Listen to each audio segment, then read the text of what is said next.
Graça e paz, pessoal, tudo bem? Estamos aqui mais um dia, dando continuidade na campanha Dependentes de Deus. Estou aqui com meu amigo, meu irmão, meu parceiro Fred, que está com a responsabilidade de trazer a palavra do último dia da campanha. Eu queria aqui ler uns salmos que encontra-se no Salmos de número 16, um versículo 1, que diz assim: Preserva-me, ó Deus, porque em ti eu ponho a minha confiança. Então, quero já agradecer aqui todos que passaram, que trouxeram uma palavra de vida, de esperança, uma palavra de conforto pra gente. E já queria aproveitar e orar pelo nosso querido irmão Fred, que ele vai dar continuidade aí, amém? Tá bom, chega aí, meu querido Fred. Pai querido, Pai amado, apresentamos a vida do Fred, Senhor, que o Senhor usa, Senhor, ele de uma forma sobrenatural, Pai, que o Senhor nos dê sabedoria, entendimento, Senhor, para compreender a Tua revelação, Pai. Guarda a vida, guarda a família, protege o lar, Senhor, em nome de Jesus Cristo, Pai, nós oramos e te agradecemos, Senhor, em nome de Jesus, amém. Glória a Deus. Meus irmãos, recebam a paz do Senhor. Quero agradecer a Deus por essa oportunidade que Deus me concede de estar aqui juntamente com os meus irmãos aqui da Ebenezer, aqui do Riacho Grande. De louvar a Deus por retornar, a este lugar para adorar a Deus com os meus irmãos. Agora de uma forma diferente, por causa do que nós estamos vivendo. Mas eu quero agradecer a Deus pela vida dos meus irmãos, pela vida do Bispo Domingos. Também quero louvar a Deus pelos irmãos, pelo departamento de jovens, pela confiabilidade através da vida do meu irmão Bento.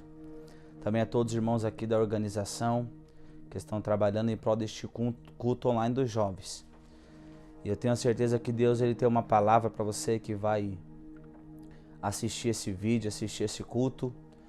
E eu tenho a certeza que Deus tem uma palavra no coração dos meus irmãos. Quando o irmão Bento passou o tema para mim, fiquei muito feliz.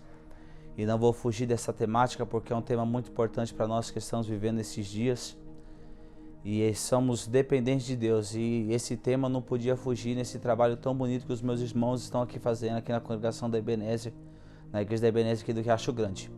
E eu quero ler um texto com os meus irmãos, que se nós tivéssemos aqui hoje uma Bíblia cronológica, o primeiro evangelho que foi escrito não foi de Mateus. O primeiro evangelho a ser escrito foi de Marcos.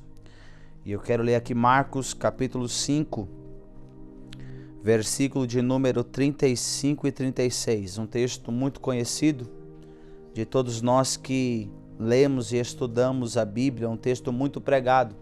E por ser um texto muito pregado, se torna-se muito difícil de se pregar, porque todos conhecem. Mas Deus me deu uma revelação dentro desse texto, com esse tema que os irmãos me passaram. Eu quero aqui, com a ajuda do Espírito Santo, transmitir aos meus irmãos nesta noite em nome de Jesus. Marcos capítulo 5, versículo 35 e 36. A minha Bíblia é atualizada, pode ter algumas palavras diferentes dos irmãos, mas o significado é o mesmo. A epígrafe do texto diz: a ressurreição da filha de Jairo. Versículo 35 do capítulo 5 diz assim: falava ele ainda, quando chegaram alguns da casa do chefe da sinagoga, a quem disseram: a tua filha já morreu, porque ainda incomodas o mestre? Ponto de interrogação, uma pergunta.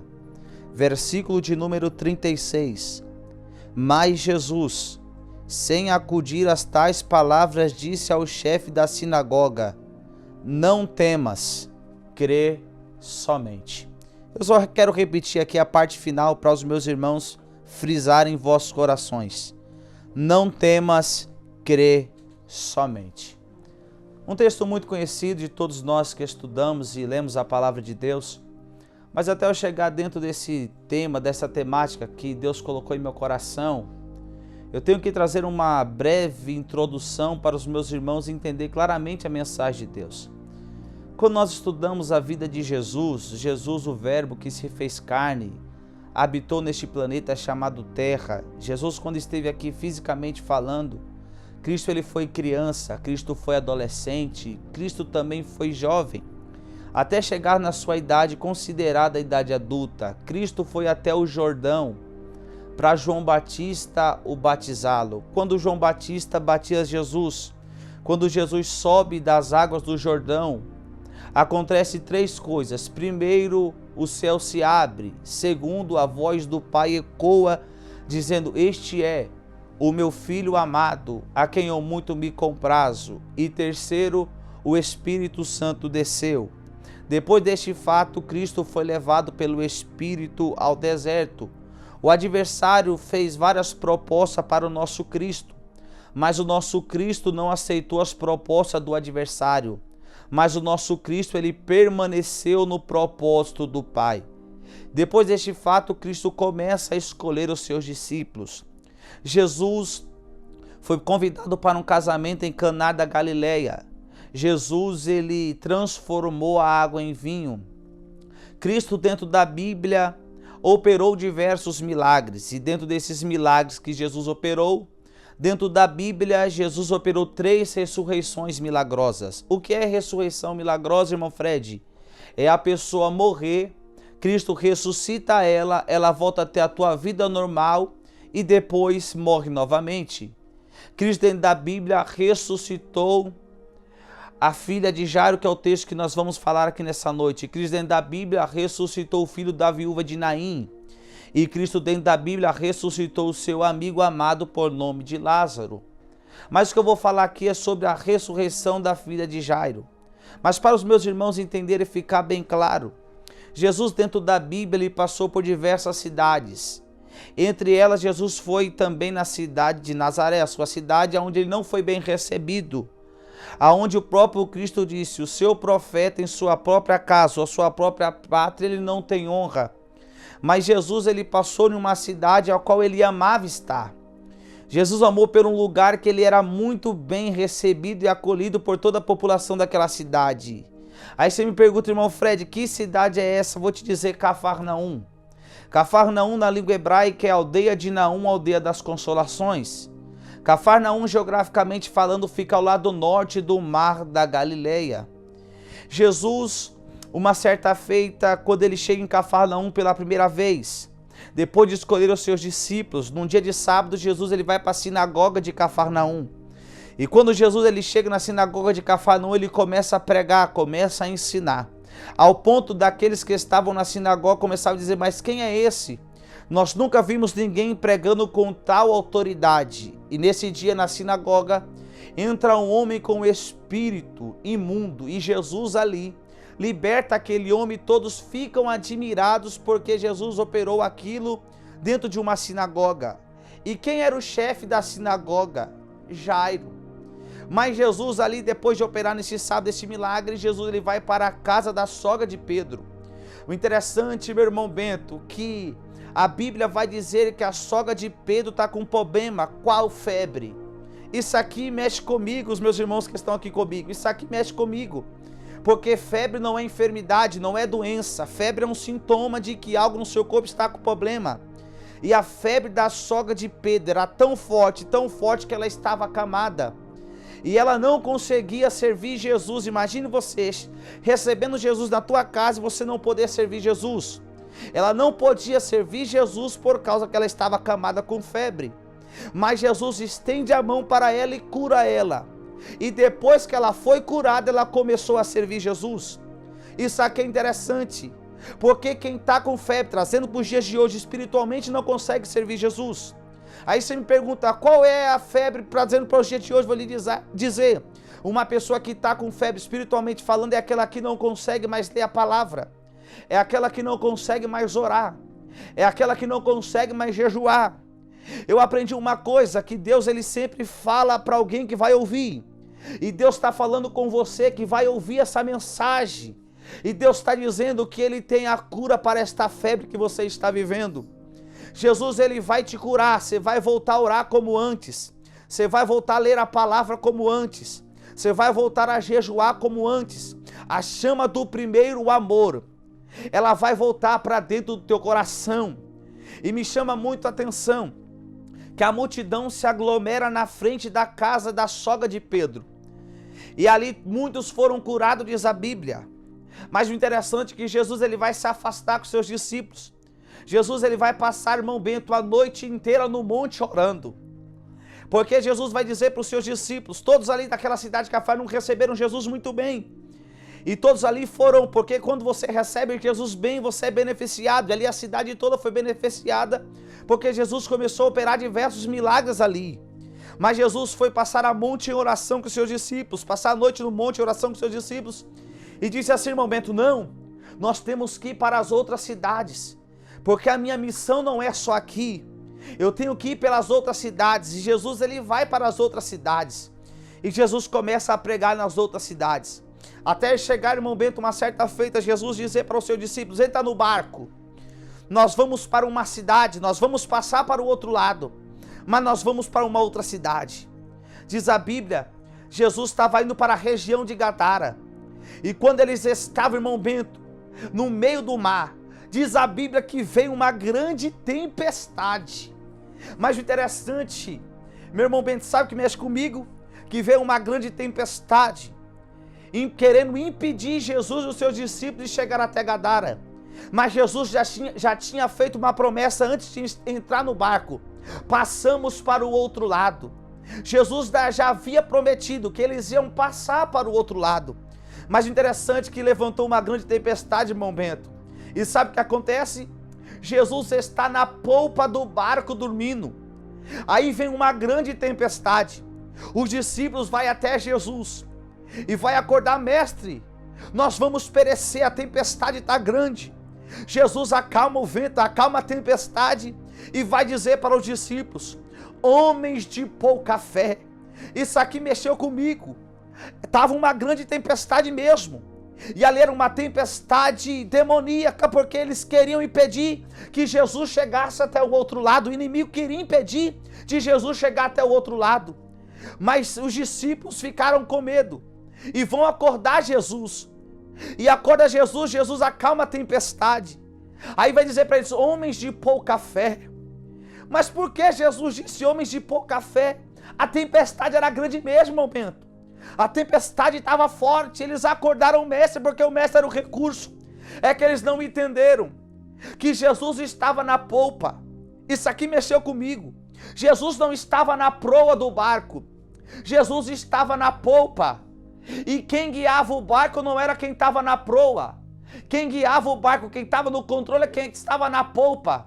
Jesus estava querendo dizer para eles, quem está no controle da situação sou eu. Eu que estou no controle de tudo. Deixa eu lhe dizer, liberar uma palavra do céu para você. Em meio ao caos que nós estamos vivendo, Jesus está no controle de tudo. Jesus está no controle da sua vida, Jesus está no controle da tua casa, Jesus está no controle da sua família, Jesus está no controle do teu projeto. Jesus não está na proa do barco, Jesus ele está na polpa e dizendo, eu estou no controle em meio à tempestade. Só o irmão Marta que está aqui no bastidores aqui, sabe que mexe comigo? Irmão Elion também que está aqui conosco, é que diz que Jesus da tempestade fez bonança. O que é bonança, irmão Bento? Bonança é tempo calmo, vento fraco e mar tranquilo. Tempo calmo, vento fraco e mar tranquilo. Jesus está dizendo, fica, eu estou no controle da tempestade, eu vou fazer tempo calmo, vento fraco e mar tranquilo.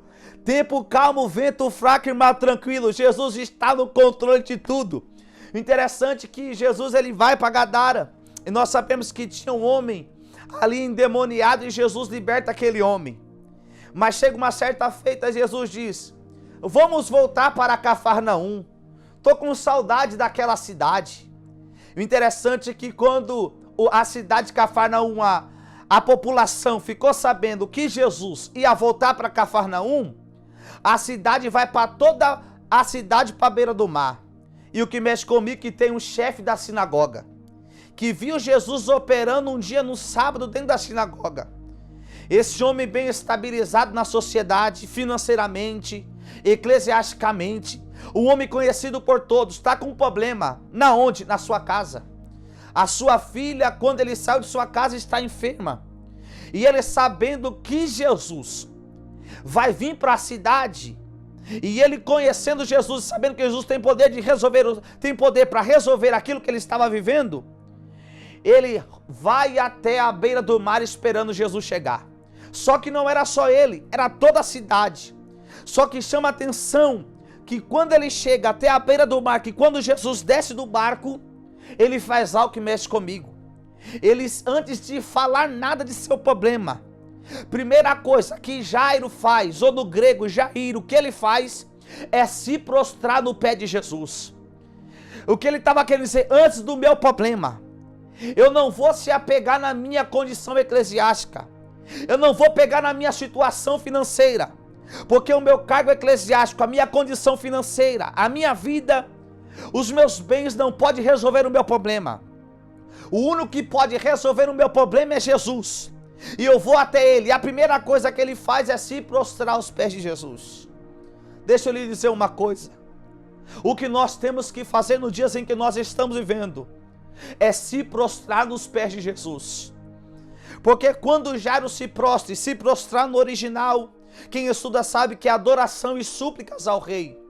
Antes de Jairo dizer o seu problema, ele adorou nosso Jesus. Ele se prostrou nos pés de Jesus. E quando ele se prostra, ele diz: Jesus, a minha filha está enferma, vai até a minha casa. Interessante que Jesus, ele vai com Jairo. A multidão era muita, a multidão era tremenda, era muita gente. Interessante que Jesus, a caminho da casa de Jairo, entra uma mulher na história. Uma mulher que também tinha um problema de fluxo de sangue. Há 12 anos, você conhece a história. Ela rompe a multidão. Ela toca na orla do Cristo, do Todo-Poderoso, recebe o seu milagre. Uma mulher que, se a Bíblia não relata, mas se ela tivesse família, ela, por causa da sua enfermidade, ela perdeu 3 áreas importantes da sua vida. Primeiro, a sociedade, porque ela não podia ter contato com ninguém. Segundo, a sua vida espiritual, que ela não podia ir numa sinagoga, ela não podia cultuar a Deus. E terceiro, a sua vida familiar. Mas essa mulher, ela ouve falar de Jesus.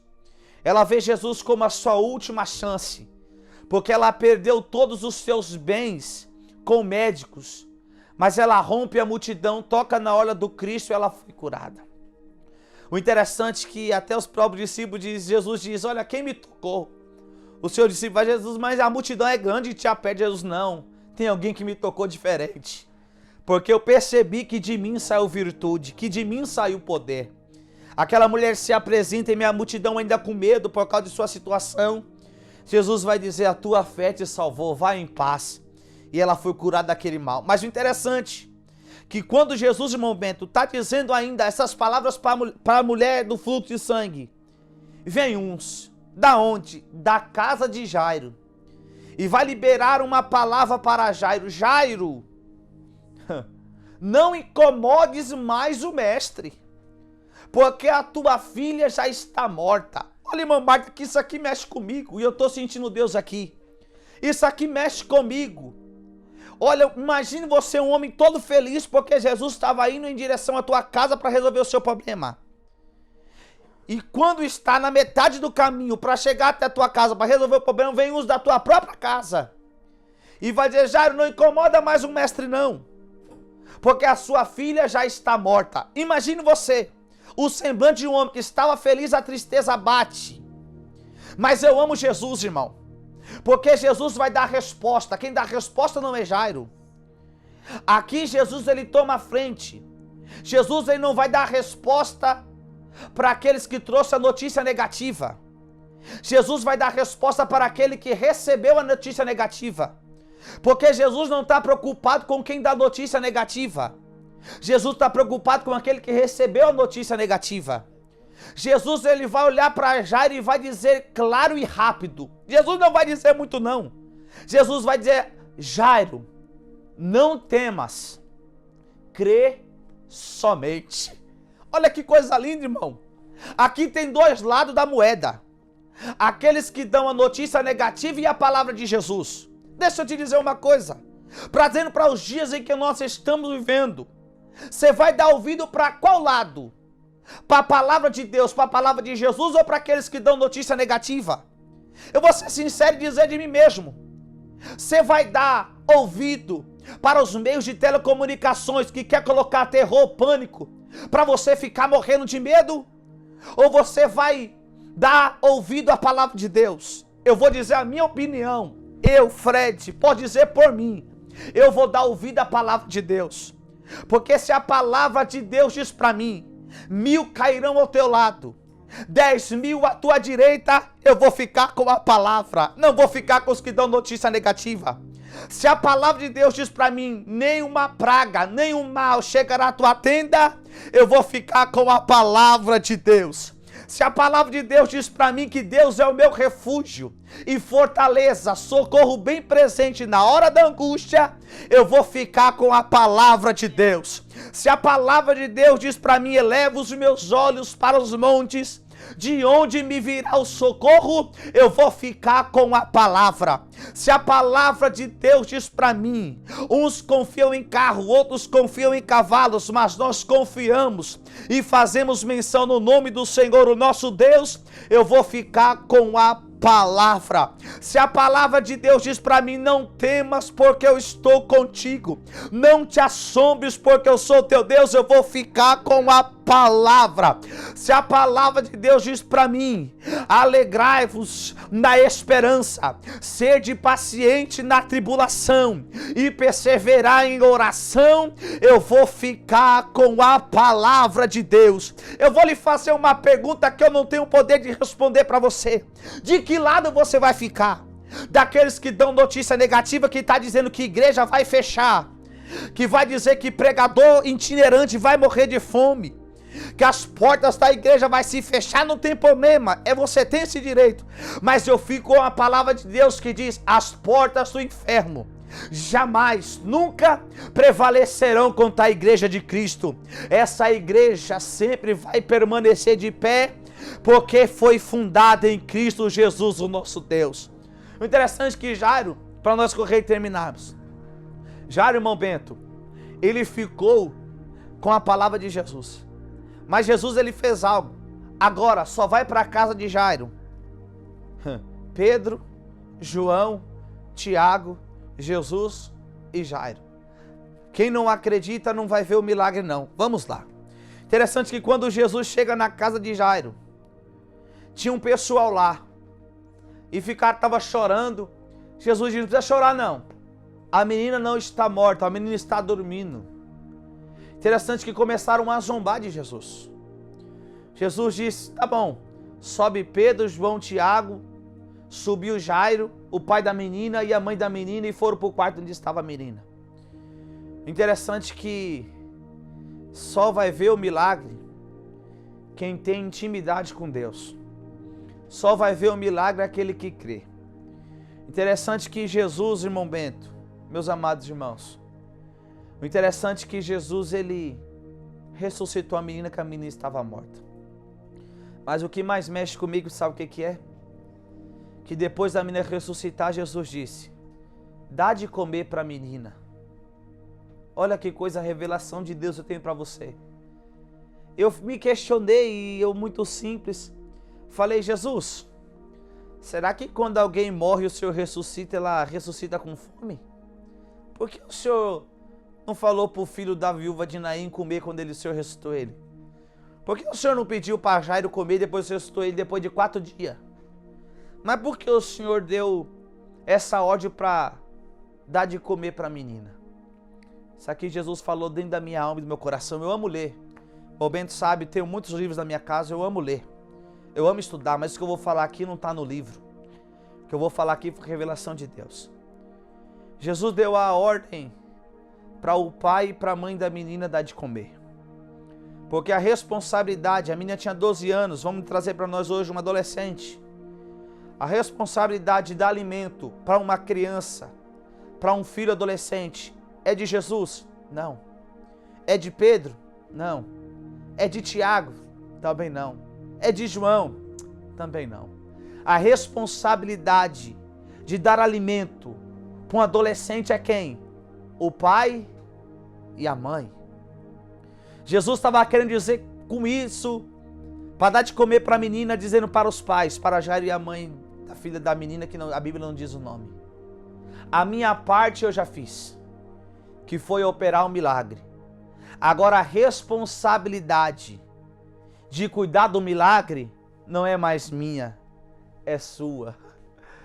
Jesus está querendo dizer para alguém aqui nessa noite, através dessa palavra.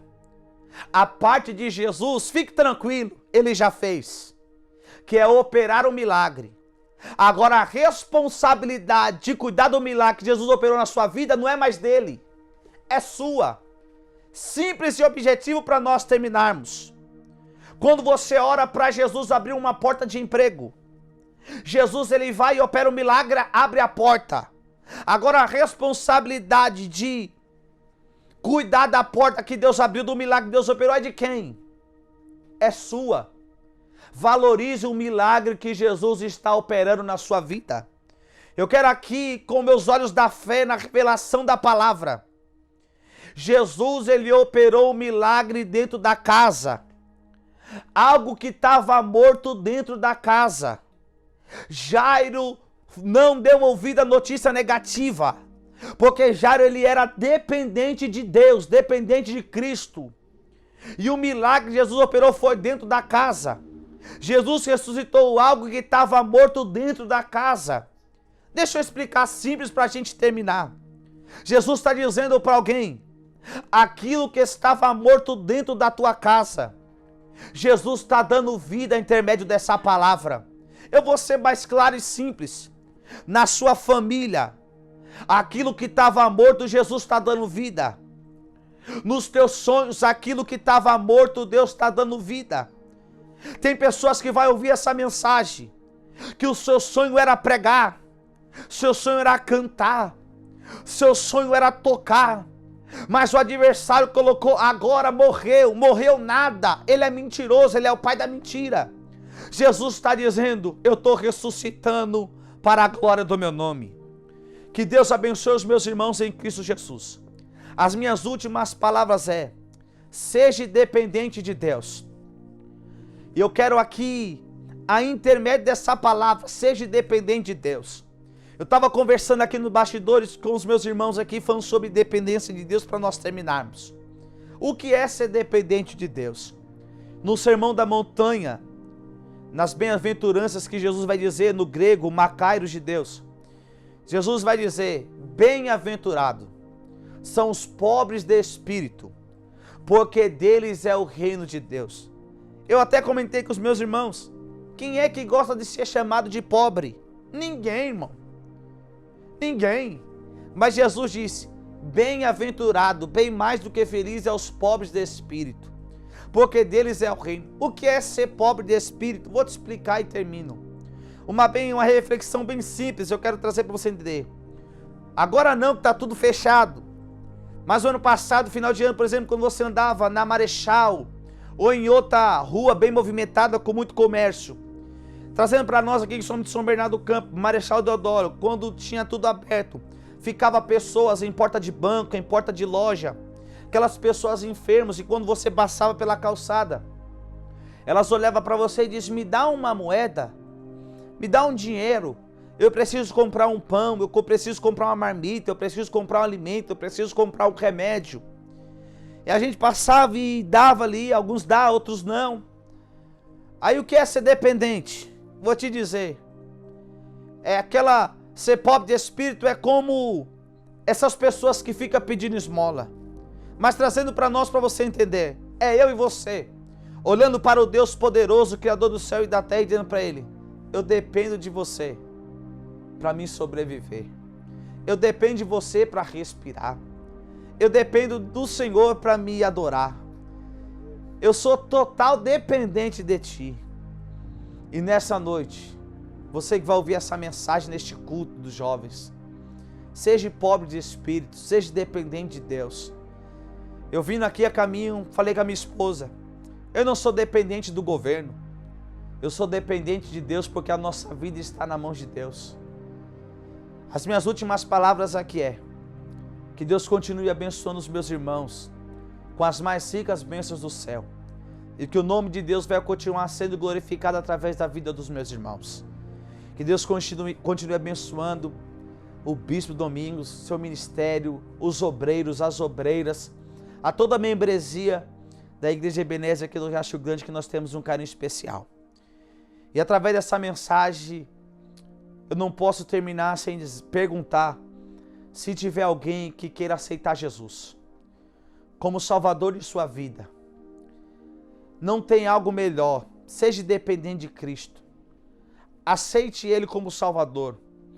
Porque eu sou testemunha à vida de que Jesus transforma, que Jesus liberta e que Jesus é real. Jesus, Ele vive. E você tem essa oportunidade.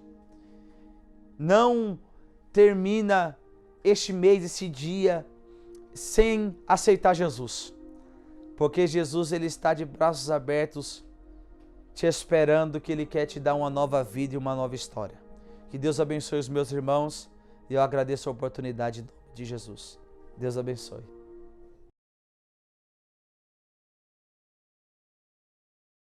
Oi pessoal, tudo bem? Nós vamos começar com um quiz bíblico com o Bento e com a Yasmin. Sua torcida é pra quem, gente? O pessoal aqui tá torcendo pro Bento, o Fred tá torcendo pro Bento e o Serginho pra Yasmin e a Marta também.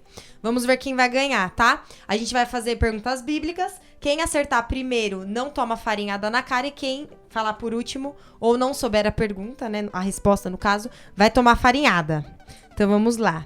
Deixa eu pegar aqui. Primeira pergunta, número 1. Quem multiplicou os pães e peixes? Jesus. Eu respondi primeiro.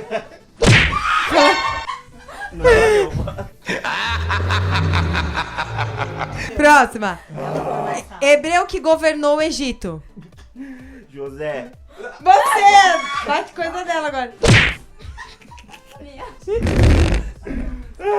Quem dormiu na cova junto com os leões? Daniel.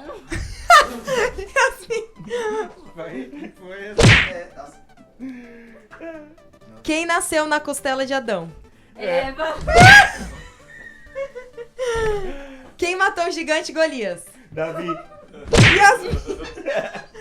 Quantos livros tem a Bíblia? 67. Errou! Era 66!